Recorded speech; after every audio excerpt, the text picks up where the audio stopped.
Finished, बस अब बस थोड़ा सा ही है, you are carrying an atom bomb. अच्छा, पेशेंट बोलता है सर एक काम कीजिए, आप रिपोर्ट मुझे दे दीजिए, मैं घर जाऊंगा। बोलते घर आप पहुंचेंगे कैसे, उसके पहले ही हार्ट अटैक हो जाएगी। अच्छा, आपको क्या लगता है डॉक्टर को मालूम है कि हार्ट अटैक कल होगा आज होगा? उसको तो ये भी नहीं मालूम 70 है 80 है या 90 है। क्यों ऐसा बोला जा रहा है?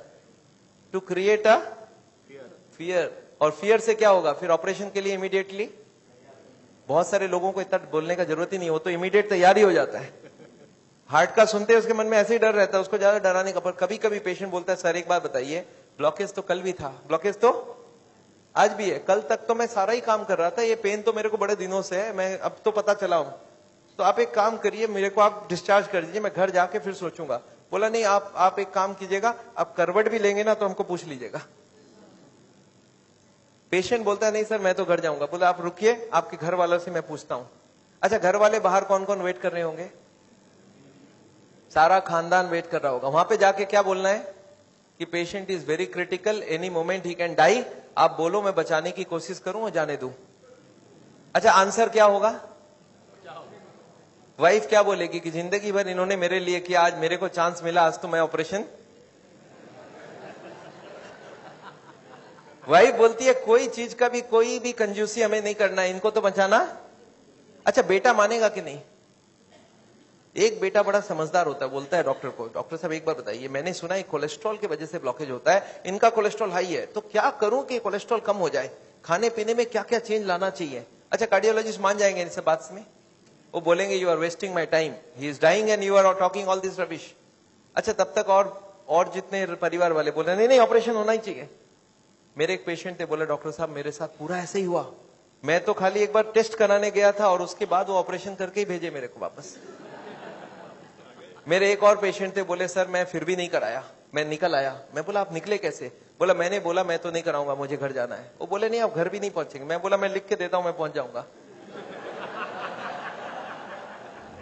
फिर मैंने लिख के भी दे दिया, फिर भी वो जाने नहीं दिया। फिर मैंने लास्ट बोला, मैंने बोला देखो मैं करने तैयार हूं, पर प्रॉब्लम है मेरे पास पैसे नहीं है, आप फ्री का कोई ट्रीटमेंट हो तो करवा डालो। तब इन्होंने बोला कोई प्रॉब्लम नहीं है, आप घर चले जाओ। फिर मैं जब घर जाने लगा तब फिर से बुलाया उन्होंने, बोला अब आप एक बार बताओ ये इतने पैसे आप कितने दिन में इकट्ठा कर सकते हो? तब मैंने बोला देखिए मुझे प्रॉपर्टी बेच के आना होगा, 2 महीना लगेगा।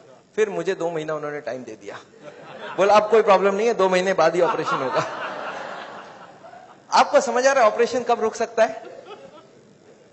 दिस इज, मैं ये नहीं बोलूंगा सारे जगह एग्जैक्टली यही हो रहा है, पर इसका ही कुछ छोटा मोटा रूप ये हॉस्पिटल का सिस्टम है। पर एक बात मैं जानता हूं, हॉस्पिटल को ये चॉइस देना चाहिए पेशेंट को, देखो the blockage is so much so much so much, these are the reasons.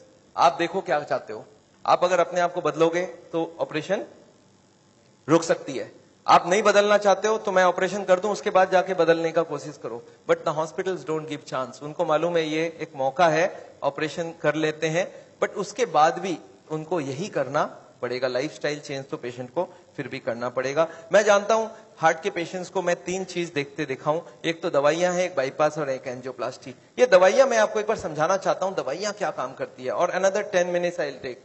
देखिए ये ट्यूब है जिसमें कोई ब्लॉकेज नहीं है, और ये 80-90% ब्लॉक है, दिख रहा है आपको? अब ये पेशेंट को चलने से दर्द होता है, एक दवाई ऐसी है जो दवाई देते ही ये दर्द कम हो सकती है। कौन सी दवाई है? सॉर्बिट्रेट, नाम सुना आपने? क्या करता होगा सॉर्बिट्रेट? देखिए क्या करता है Sorbitrate. This is what is the action of Sorbitrate. क्या हुआ? ट्यूब चौड़ी हो गई, ब्लॉकेज वहीं की वहीं रह गई, ट्यूब चौड़ी हो गई, ट्यूब थोड़ा फैल गया, फैलते क्या हो गया? ब्लड सप्लाई बढ़ गई। पेशेंट बोलता है मुझे अब कोई दिक्कत नहीं है, पर ये दवाई का असर रहेगा 8 घंटे बाद, तो 8-8 घंटे में एक सॉर्बिट्रेट देनी पड़ेगी। एक पेशेंट मेरे को बोला मैं सॉर्बिट्रेट नहीं लेता हूं, मैं मोनोट्रेट लेता हूं। मैं बोला वो भी सॉर्बिट्रेट का ही भाई है। तो ये जितने भी सॉर्बिट्रेट है उनका नाम मैं आपको दिखा सकता हूं, these are all kinds of sorbitrate and all.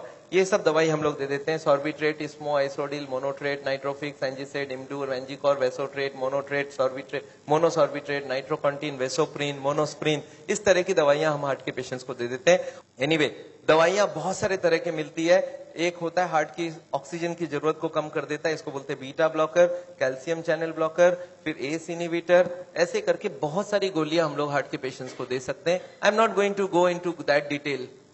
कुछ ब्लड पतला करने का दवाई भी देते हैं, आपने देखा है नाम, Ecosprin, Colsprin, ASA, Delisprin, Disprin, Clopigrel, Clopilet, Clopivas, Ceruvin, Clavix, Clotrel, Plagril, Stromex, Deplatt, इस तरह की गोलियां हम लोग देते हैं ब्लड को पतला करने के लिए।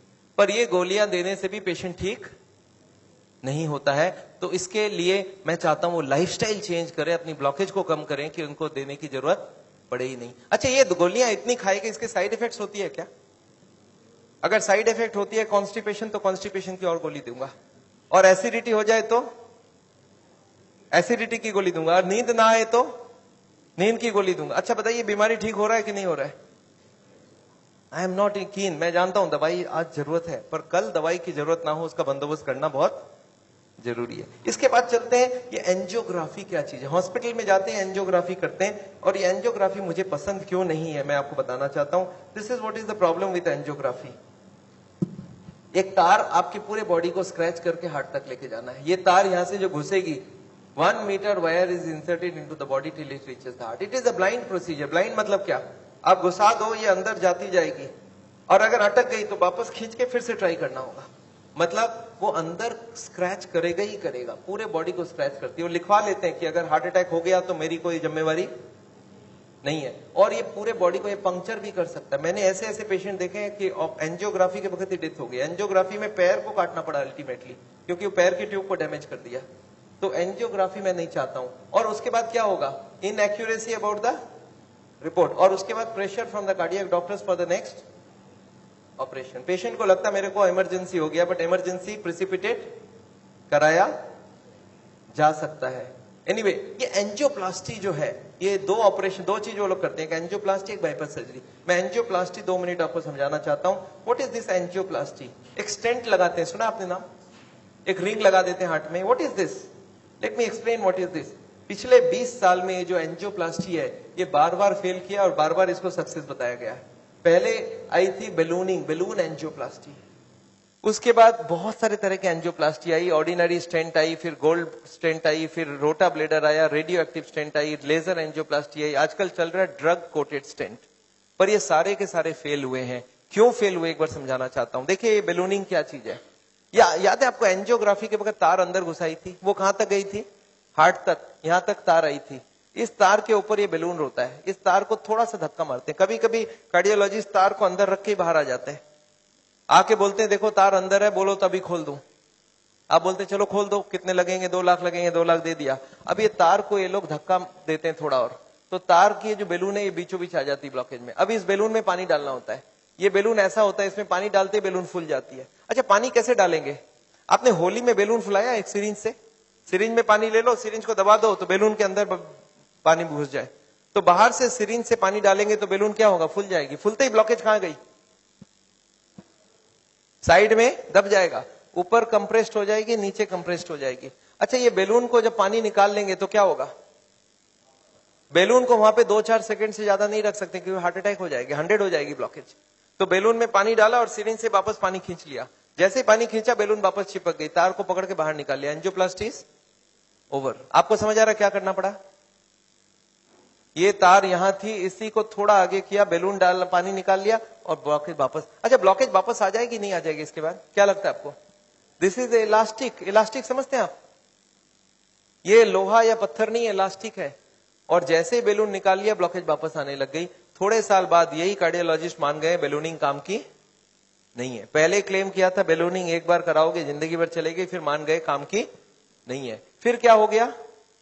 फिर वो बोले इसमें स्टेंट लगाना होगा। What is this stent? Look at this, this is the blockage. दिख रहा है आपको येलो कलर की? और इसके अंदर एक बैलून डाल दिया। आपको दिख रहा है ब्लैक कलर का बैलून? बैलून में पानी डाला तो ब्लॉकेज कहां चलेगी? साइड में आ गई। जब बैलून निकाल लेंगे तो ब्लॉकेज वापस आएगी, तो यहाँ पे एक स्प्रिंग लगा देते हैं। ये स्प्रिंग क्या काम करेगा?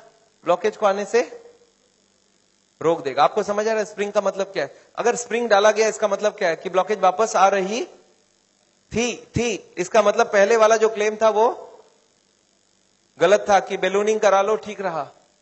इसके बाद ये जो स्टेंट लगी, स्टेंट का एक मेजर प्रॉब्लम है कि इसके अंदर से ब्लड जाएगी, और फॉरेन बॉडी के अंदर ब्लॉकेज बहुत जल्दी होती है। ये देखा गया है स्टेंट में 6 महीना 1 साल में सारे ब्लॉक आ जाती वापस।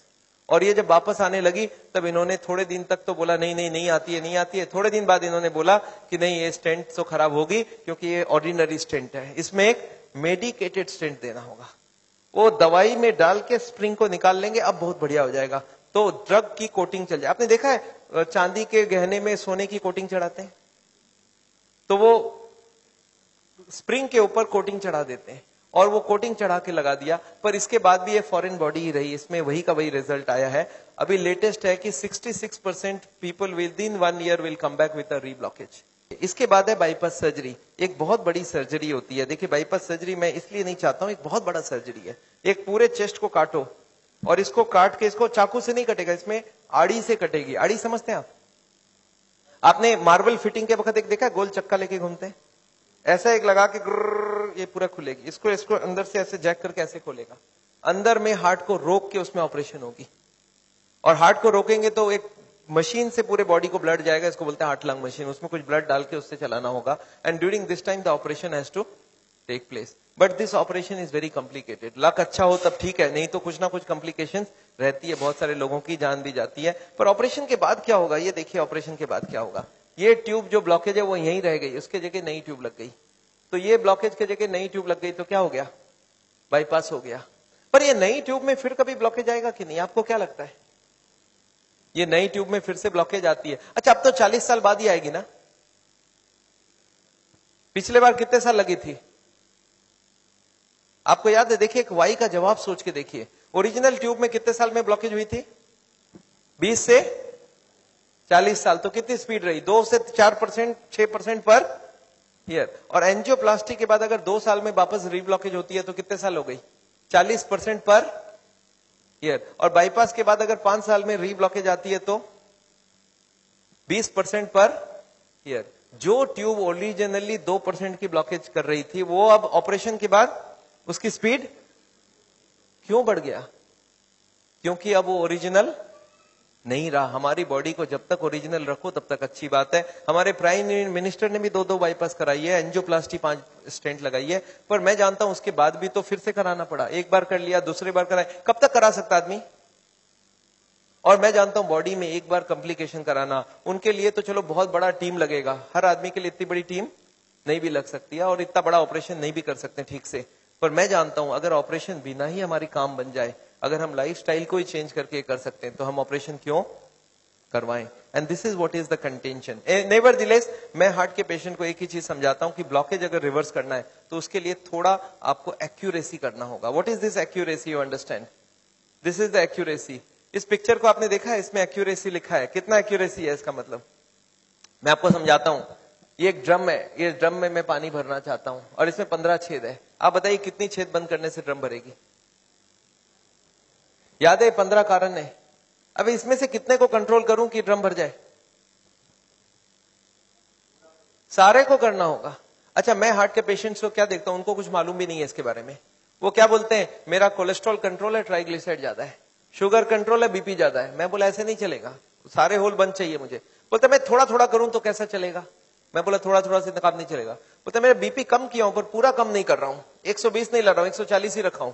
मैं बोला नहीं चलेगा, मुझे सारे फैक्टर्स एक साथ कंट्रोल चाहिए। हाँ इसके लिए शुगर, बीपी, कोलेस्ट्रॉल, ट्राइग्लिसराइड आपसे कम नहीं हो रहा, मैं दवाई देके कम कर देता हूं। पर स्मोकिंग आपको पूरा ही बंद करना होगा, खाने में तेल आपको बंद करना होगा, एक्सरसाइज आपको करना पड़ेगा, ओवरवेट कम करना होगा, खाना पीना में फाइबर ज्यादा डालना होगा। अच्छा ये सब संभव है क्या लोगों के लिए? यस, क्या प्रॉब्लम है? ये तो सिंपल सी बात है, इसको क्यों नहीं कर सकते? क्यों नहीं सिगरेट बंद कर सकते? क्यों नहीं मीट बंद कर सकते? क्यों नहीं तेल घी छोड़ के आप अलग तरीके से खाना बना सकते हैं? तो all these if you do there is no problem. Nevertheless मैं जानता हूं, एक और छोटा सा चीज आपको बताना चाहता हूं।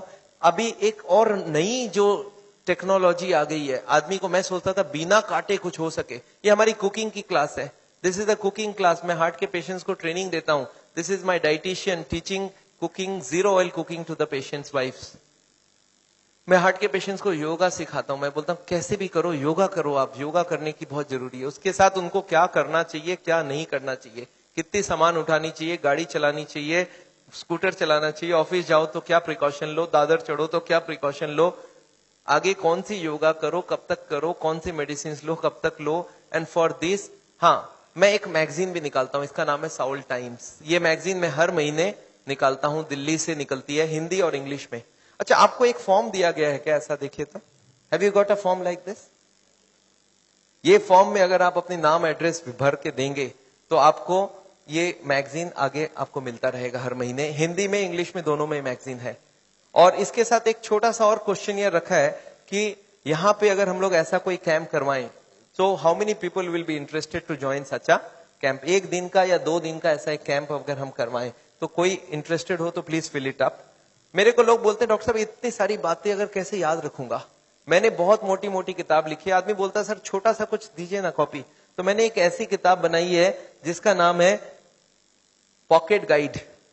एक 30 रुपीज की किताब है, कोई 2 घंटा बैठ के पढ़ ले तो जितनी बातें मैंने बताई है सब इसमें लिख के रखा है।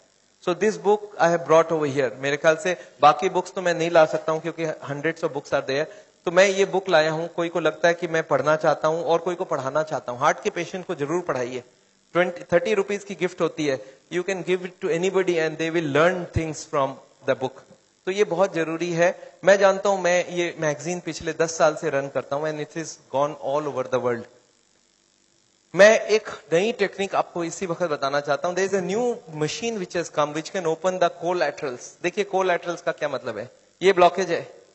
बाईपास सर्जरी में क्या करते हैं, एक नई ट्यूब लगा देते हैं। इसमें क्या करते हैं, जो हार्ट की ये ब्रांच है और ये ब्रांच है इनको जोड़ देते हैं आपस में, and there are so many small tubes, जो इसको जुड़ जाए तो ब्लड यहां से आने लगे। ये जो छोटे छोटे ट्यूब है, ये मैंने बोला था स्पोर्ट्समैन चालू करके रखते हैं, और स्पोर्ट्समैन चालू कर दिया तो क्या हो गया, उसके पास 2 सप्लाई हो गई, एक तो ये ओरिजिनल है और एक साइड वाली भी है। इसको बोलते हैं कोलैटरल। बैंक में आपने लोन लेते हुए देखा है कभी? कोलैटरल्स बोलते हैं। कोलैटरल मतलब क्या, कि ये फेल हो जाए तो दूसरा कोई होना चाहिए। तो ये कोलैटरल्स भगवान ने हमें दे के रखा है। ओरिजिनल तो था ही था, एक कोलैटरल भी देके रखा, कभी ये फेल हो जाए तो ये चालू करना। अच्छा, ये अगर चालू हो जाए बिना ऑपरेशन के तो इससे अच्छा कुछ नहीं हो सकता। And this is a new machine, new technology which has कम। देखिए हमारे मेडिकल साइंस की टेक्नोलॉजी बिना कांटे वाली टेक्नोलॉजी है। ये देखिए ये ट्यूब्स है जिसमें कोई कोलैटरल्स चालू नहीं है, और ये है ट्यूब्स के सारे कोलैटरल्स चालू हो गए। आपको समझ आ रहा है डिफरेंस दोनों के अंदर?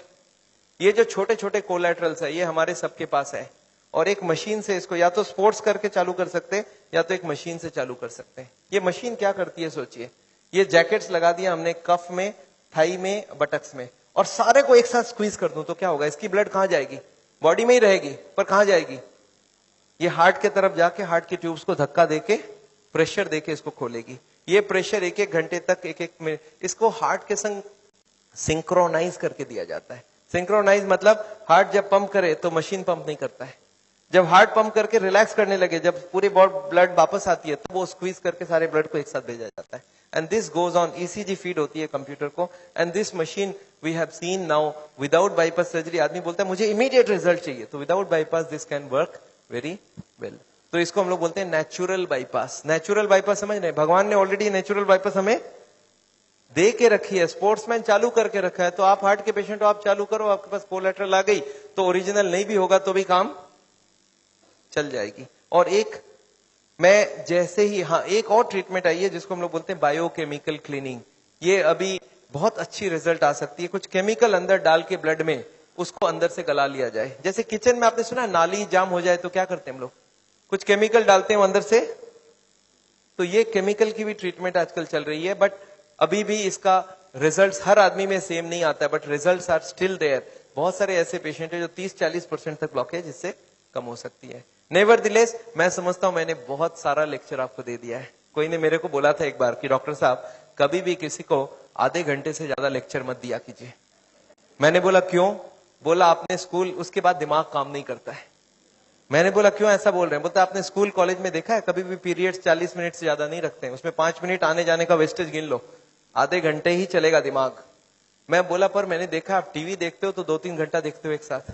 बोलते नहीं वो इंटरेस्टिंग हो तो देखते हैं।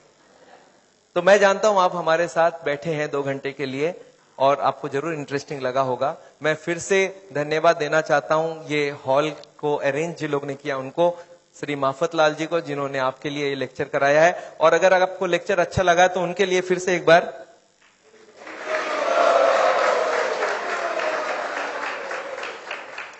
I just wanted to formally thank Dr. Chajjar for a wonderful, not only a wonderful talk, but highly personal and very interactive.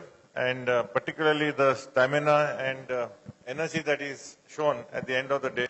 Just came back from Hyderabad today. So I think we should give him a much more warm welcome.